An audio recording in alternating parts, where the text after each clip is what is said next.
in all areas where we are participating with the ANC. So if by this evening Dunga is not reappointed as the MMC of Finance, all our MMCs in Johannesburg, in Mohale City, in PE, in Ekurhuleni, all of them are going to step down. We're not scared of a fight. They want to bring it on, we're ready for it. And we're not desperate for positions, we have never been. We are here to make a contribution. I just saw this as muddying the waters during the most critical period where we have to find each other. A person goes and removes an MMC at night without even engaging the leadership of the EFF. We have had a very good working relationship with the leadership of the ANC in Gauteng. We have had direct communication with the chairperson of the ANC in Gauteng and the secretary. But since the announcement that they are going to work with the DA, those guys have completely blocked us from any form of communication. So don't think you can threaten the EFF by taking away MMCs. We will never be shaken by such things. We are aware that they say they are going to unplug us. We cannot be unplugged by fools. We are going to withdraw ourselves. We are not desperate, and we are going to remain. There is no Dunga who's going to any legislature. He's going to be a councillor, and he's going to fight from the opposition benches in the Ekurhuleni municipality. And the same goes for all of them. So the deputy president must start preparing resignation letters for all of them. That once I meet the president, they say they are not willing to accommodate it tonight, not tomorrow, tonight. Then we know the deal is up. And we can as well just walk away. We are not like Muzwandile Masina, who was desperate till now, bitter to the end, wanting to be a mayor at all costs. So we're not those kind of people who are here for position. South Africa, we have made contribution to the struggle of South Africa at an early age. And it doesn't mean we must exit through ministerial positions or anything. We can exit at any time if the South Africans wish so. But you cannot do away with the kind of contribution we've made in the struggle for the total liberation of our people in South Africa. So be rest assured, we cannot be intimidated by positions. Positions are never anything.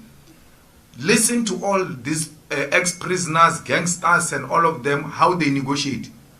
They tell you position from when they enter the gate. No principles, no nothing. The DA has got no principal agreements with the ANC. They've agreed on positions. They actually told him that we want 1, 2, 3, 4 departments, and those departments must be exclusively for us, and you must not interfere.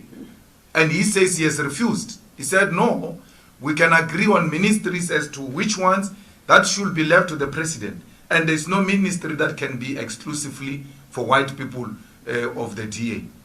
Because cabinet ministry means a collective leadership. So it can't be that there are certain departments which are not accountable to the president. At least if he's honest by that, then we know that there's already a contestation. Right at the beginning, they can't find one another. So let's allow that process to unfold.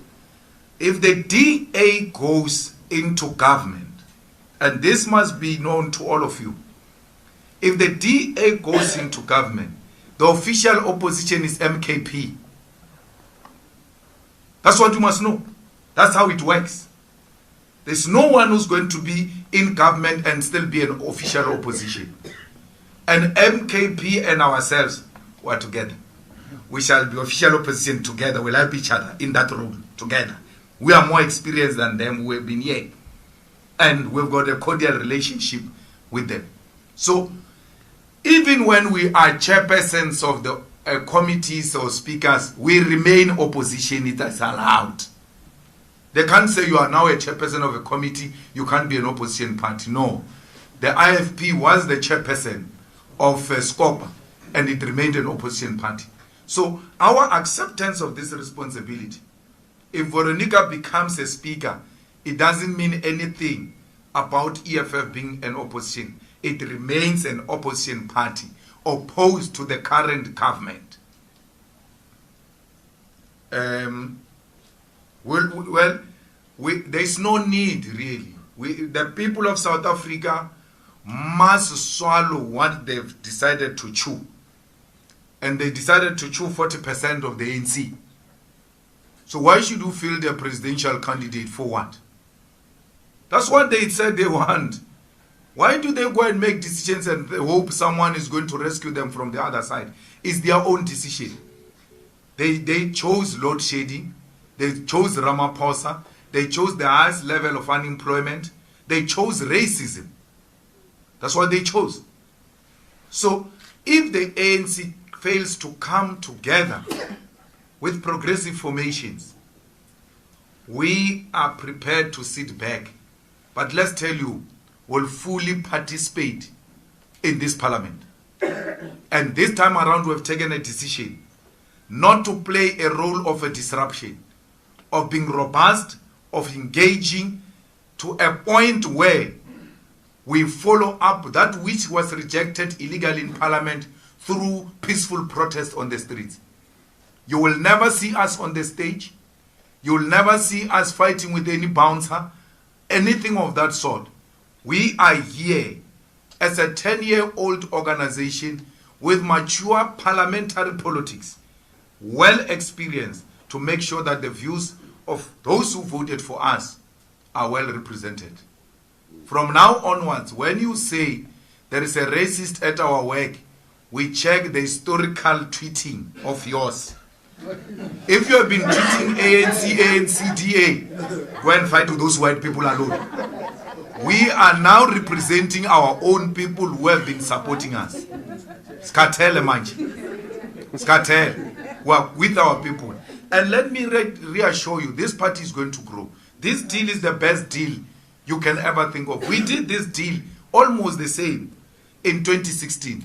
What happened after 2016? We increased our votes in 2019. We moved from 25 members of parliament to 44 members of parliament. So we've never engaged in a deal that is detriment to the growth of the EFF. We've always made calculations as to how do we grow our movement. So we are well within our right. We've not lost our support. The base that we started with in 2014 were not there. Anyone who says we're back there is not true. We are not in 2014. We have just lost some few seats and we're going to bounce back very strongly in 2026, and we're going to work in a focused manner. If you go and look at the list of the EFF now, in the legislatures, in the national parliament, in the NCOP, and look at where those people are coming from, we no longer put people who come from constituencies that don't vote for EFF. We are now choosing people who are choosing the EFF. We are a national organization. We'll find footprint everywhere. But we're not going to have, for instance, over-representation of people of KwaZulu-Natal in this parliament when they've not given us anything. They will get what is proportionate to what they gave us in these elections. And that applies to everyone. So we need to make sure that we all, if we need the assistance of the EFF, let's vote for the EFF. After the election, someone sends me a video of a community drinking water from a well. A well is like a hole. So they take water with a cup, put in a bucket. They say, no, can you do borehole for these people? Then I said, that's fine, we'll do a borehole. Send me the VD results of that voting station. And then they said, ANC, so why are you sending me this? Go where you voted. You don't know where you voted. Why are you coming to me? So when a water comes from a well, it tells you that there's too much water underground. Even when you drill a borehole, you are not going to struggle. Yet an ANC councillor does not drill a borehole. The ANC municipality does not drill a borehole. The ANC government does not drill a borehole. the EFF must go and drill a bowl. No, we now know the VDs that have voted for the EFF, and those are the people who are going to service. It doesn't mean we can't grow our base into the other constituencies, but as a party, you need to have your priorities right. Otherwise, you are going to undermine your growth. You are going to invest your resources where there are no dividends. We need dividends now. I'm really pleading, whether we like MKP or we don't like MKP, if you want peace in KwaZulu-Natal, which is not going to be instigated by MKP, which is not going to be instigated by EFF, that violence, the people are going to rise. If you go against the wishes, you know, in KZN is West, the MKP get 45%. The second party gets 18%. And you still think you can overlook that party? I told President Cyril Ramaphosa, I said, your own rules on coalition say a party with the highest number must be the one that lead. Please allow MKP to lead.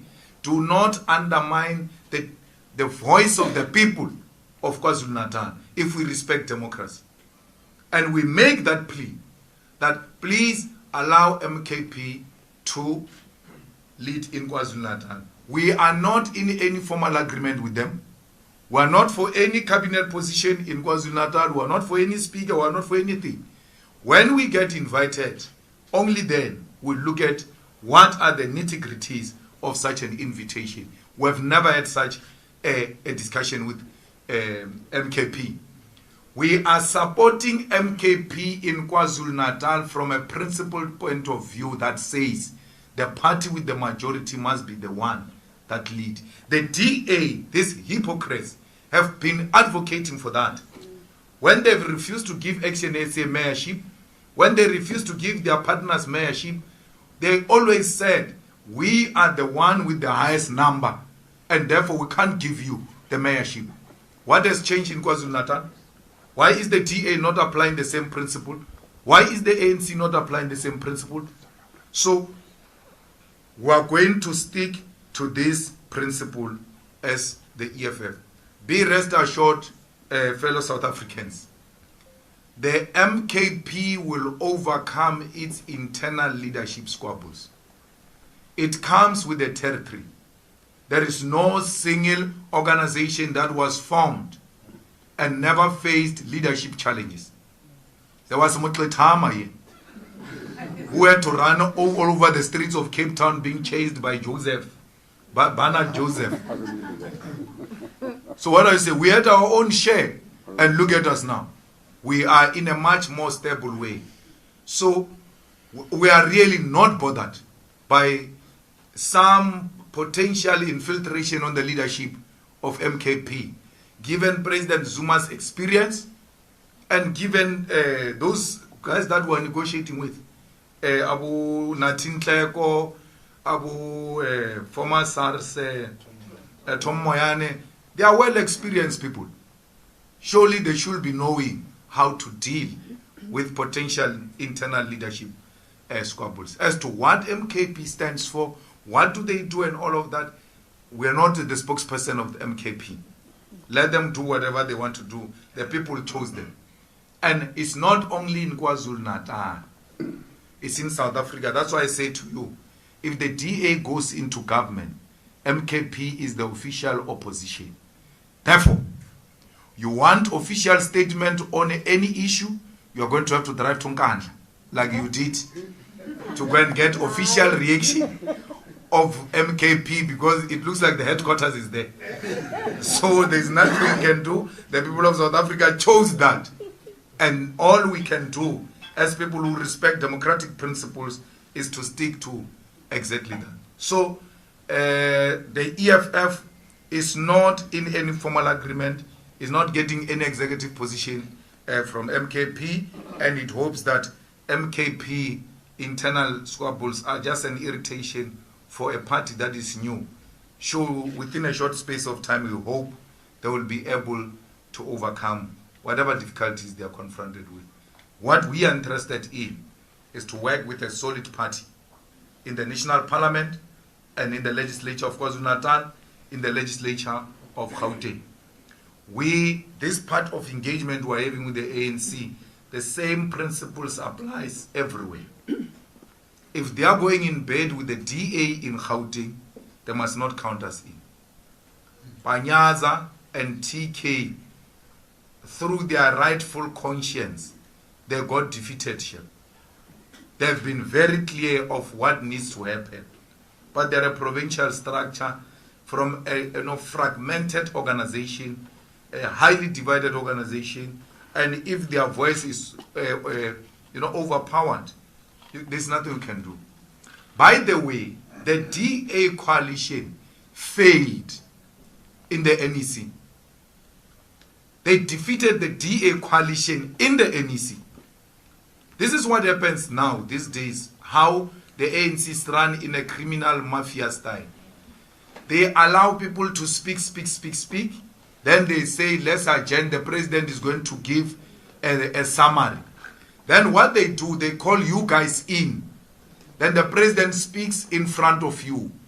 Those on the floor who feel that this is not the summary of the meeting, it's not a true reflection of what transpired in the meeting, they've got no platform to object to that because the media is already in. That thing Cyril was doing, I was in the NEC of the ANC. Zuma used to give, you know what the president of the ANC do? They come with a written political overview and they come with a written closing remarks. They come with 2 speeches. So you all speak. Then at the end they read that speech as if you never said anything. In that NEC where I was sitting, there was Tokyo Sowali. It was my job and Tokyo Sowali's job. When the president summarizes wrongly, Tokyo will call point of order in the NEC and say, that's not the summary of our meeting. Balaga will say, Comrade Tokyo, the meeting is closed. The president said, no, we can't allow that. We reopen that meeting and say, this is not a true reflection of what happened. What the president said is not a true reflection of what happened in the NEC. And that is going to paralyze that organization. That is going to further divide that organization. That's what led to Mugai Toby resigning in the Eastern Cape. That this is not what we agreed on. And I must now sit here with my right conscience and tell my people to go and vote for DA when I know this was not a true reflection of the meeting. So, but that is their own internal problems. So all I'm saying is, it's not like this matter of the DA is enjoying the popular narrative even internally in the ANC. It's a lie. It's News 24, is that foundation of the Oppenheimers, Brandhurst, that says, no, this is a popular view, or the markets and all of that. We chose the markets for 30 years. Look at us now. The president says, no, we've done this in 1994 under Madiba, and we can do the same.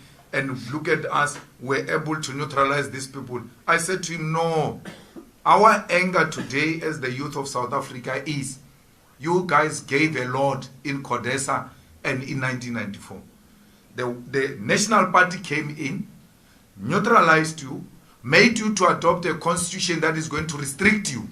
When they knew they had you at the corner, they pulled out of the coalition.